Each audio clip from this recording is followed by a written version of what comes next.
اعوذ باللہ من الشیطان الرجیم بسم اللہ الرحمن الرحیم اللہم صلی علی محمد و آل محمد۔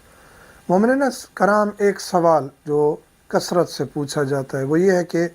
بچوں کو اپنے کمرے میں سلا سکتے ہیں یا نہیں۔ بعض اوقات مجبوری ہوتی ہے، کمرے نہیں ہیں، چھوٹا گھر ہے، بچوں کو اپنے کمرے میں سلانا پڑتا ہے۔ بعض اوقات جو ہے وہ بچے ڈرتے ہیں یا آپ جو ہے وہ سیکیورٹی فیل نہیں کرتے بچوں کو علیحدہ سلانے میں، تو اس صورت میں اپنے کمرے میں سلانے کے کچھ آداب ہیں، کچھ طریقہ کار ہے۔ بچہ اگر چھوٹا ہے چاہے بڑا ہے، چھوٹا ہے، بیبی ہے، دودھ پیتا ہے، یا چھوٹا بچہ ہے 4-5 سال کا ہے، تو آپ اس کو اپنے ساتھ بستر پہ بھی سلا سکتے ہیں، کوئی حرج نہیں ہے۔ بچہ جب بڑا ہو جائے، ممیز ہو جائے، بچی ہو یا بچہ ہو، بڑا ہو جائے، 8-9-10 سال کا ہو جائے، تو اس کا بستر الگ کر دیں، چاہے آپ کے کمرے میں بھی ہو۔ یہ آداب شرعی طور پر ہیں۔ اس کے بعد جو ہے وہ آپ کے کمرے کے اندر تو ہیں، بستر چاہے الگ کر دیا، یا چھوٹا بچہ ہے آپ کے بستر پہ ہے، تو اس صورت میں ماں باپ جو اپنے بچوں کو اپنے کمرے میں سلاتے ہیں، آداب مباشرت پر بھی ہماری ویڈیو اسی چینل شیعہ ٹاکس عزاداری پہ موجود ہے کہ کس طرح مباشرت کرنی ہے اور آداب کیا ہیں۔ جب آپ اپنے بچوں کو اپنے کمرے میں سلاتے ہیں تو اس وقت آپ نے فزیکل ریلیشن قائم نہیں کرنا، مباشرت نہیں کرنی، کیونکہ جب آپ کی مباشرت کے دوران حتیٰ کہ آپ کی سانس کی آواز بھی بچوں کے کانوں میں جائے گی تو اس کا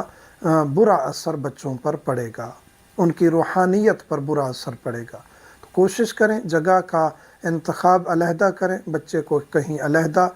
جگہ دیں، آپ جہاں مباشرت کرنی ہو۔ وہ پہلی بات ہے کہ وہ آپ کو دیکھے نہیں، دیکھنا بالکل درست نہیں ہے، یعنی بچہ آپ کو دیکھ رہا ہے مباشرت کے دوران، چاہے وہ بالکل چھوٹا بچہ ہی ہے، پھر بھی اس پر اثرات پڑیں گے۔ آپ کی آواز ان کے کانوں تک بھی نہ جائے، اس کے بھی برے اثرات پڑتے ہیں۔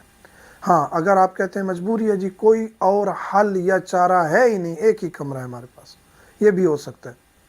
تو کوشش کریں بچہ سو رہا ہو اور آپ کی آواز بھی اس تک نہ جائے اور آپ کو وہ دیکھ بھی نہ سکے، یعنی اس طرح آپ اپنے طریقہ کار کو وضع کریں کہ وہ آپ کو دیکھے بھی نہ اور آپ کی آواز بھی اس تک نہیں جانی چاہیے۔ یہ آداب ہیں شرعی طور پر، اگر اس کا خیال نہیں رکھیں گے، اس طرح باقی ہم نے آداب مباشرت بھی بتائے ہوئے ہیں، تو یہ ان چیزوں کا خیال نہیں رکھیں گے، گھر میں آپ اسی طرح میاں بیوی جو ہے وہ رومانس کرتے رہیں گے بچوں کے سامنے، اس طرح اپنا یعنی خیال نہ رکھتے ہوئے اپنے ایک دوسرے کو جو ہے نا جس طرح ٹچ کر دیتے ہیں، اسی طرح جو بھی مثلاً کہ بوس و کنار کر دیتے ہیں بچوں کے سامنے، نارمل جو ہے وہ بوسہ لینا بچوں کا بھی بیوی کا بھی، اس میں کوئی عرض نہیں ہوتا، لیکن جو رومانس میں عمل کیا جاتا ہے وہ بچوں کے سامنے قطعاً نہیں ہونا چاہیے۔ ان چیزوں کا خیال رکھیں گے تو آنے والی نسل میں روحانیت ہوگی، آنے والی نسل جو ہے وہ